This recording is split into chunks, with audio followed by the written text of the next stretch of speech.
बांग्लादेश में कट्टरता ने अब सारी हदें पार कर दी हैं। वहां हिंदुओं पर हो रहे अत्याचार अब रुकने का नाम नहीं ले रहे। आखिर कब तक दुनिया इस बर्बरता पर मूक दर्शक बनी रहेगी? पड़ोसी देश बांग्लादेश में एक ऐसी दिल दहला देने वाली घटना देखने को मिली है जिसने एक बार फिर ये साबित कर दिया कि वहां हिंदू होना खतरे से खाली नहीं है। बांग्लादेश में हिंदुओं की जान की कोई कीमत नहीं रह गई है। ढाका के वारी इलाके से एक हिंदू छात्र को सरेआम अगवा कर लिया गया। क्या अपनी आस्था का पालन करना, किसी मंदिर में सेवा देना अब बांग्लादेश में मौत को दावत देना बन चुका है? बांग्लादेश के मीडिया पोर्टल डेली स्टार और बीडी न्यूज 24 की रिपोर्ट के मुताबिक 25 साल का सुभाष देवरी कट्टरपंथियों का शिकार बन गया। उसका कसूर सिर्फ इतना था कि वो जगन्नाथ यूनिवर्सिटी के मुख्य मंदिर में समय समय पर सहायक पुजारी के रूप में सेवा करता था। वो अपने धर्म और आस्था से जुड़ा हुआ था, लेकिन कट्टरपंथियों को यही बात नागवार गुजरी। सोमवार की रात उन्होंने सुभाष को अपना निशाना बना लिया। सुभाष मंदिर से लौट रहा था। जैसे ही वो रिक्शे से स्वामीबाग इलाके में पहुंचा, पहले से घात लगाए बैठे कुछ लोगों ने उसे घेर लिया। उसे जबरन उठाकर एक अज्ञात जगह पर ले जाया गया। वहां उसे बंधक बनाकर बेरहमी से पिटाई की गई, मानसिक और शारीरिक यातनाएं दी गई। ये सब सिर्फ इसलिए क्योंकि वो एक हिंदू था और मंदिर में पूजा पाठ से जुड़ा हुआ था। हद तो तब हो गई जब इस पूरी वारदात को फिरौती का कारोबार बना दिया। मंगलवार रात करीब 1 बजे सुभाष की बहन जया के फोन पर कॉल आया। किडनैपर्स ने उसके भाई की जान के बदले 26,000 बांग्लादेशी टका मांगे।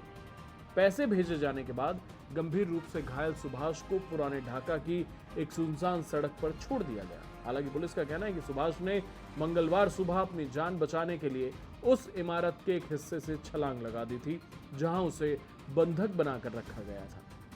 इसकी वजह से उसके पैर और कूल्हे की हड्डियां बुरी तरह टूट गईं। उसके रिश्तेदार दीपू बर्मन के मुताबिक उसकी हालत बेहद गंभीर है और उसे तत्काल बड़ी सर्जरी की जरूरत है। सबसे शर्मनाक बात यह है कि बांग्लादेश में हिंदुओं पर लगातार हो रहे हमलों के बावजूद वहां की सरकार की कार्रवाई सवालों के घेरे में है। एक के बाद एक ऐसी घटनाएं सामने आ रही हैं, लेकिन कट्टरपंथियों के हौसले कम होने के बजाय और बढ़ते दिखाई दे रहे हैं।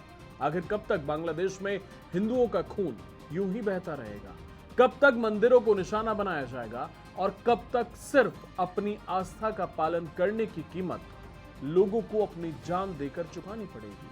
अब इसकी तुलना भारत से करके देखिए। भारत में जहां हिंदू बहुसंख्यक हैं, वहीं मुस्लिम, सिख, ईसाई और दूसरे अल्पसंख्यक अपने धार्मिक अधिकारों के साथ रहते हैं।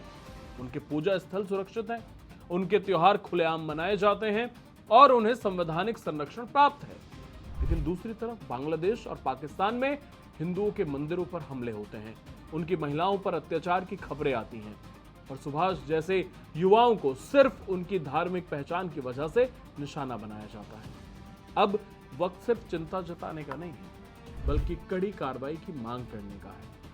बांग्लादेश की सरकार को इन अपराधियों के खिलाफ सख्त से सख्त कानूनी कार्रवाई सुनिश्चित करनी चाहिए ताकि ऐसे अपराधों पर रोक लगे। अगर ऐसे मामलों पर भी दुनिया चुप रहती है तो ये चुप्पी अपराधियों का मनोबल ही बढ़ाएगी।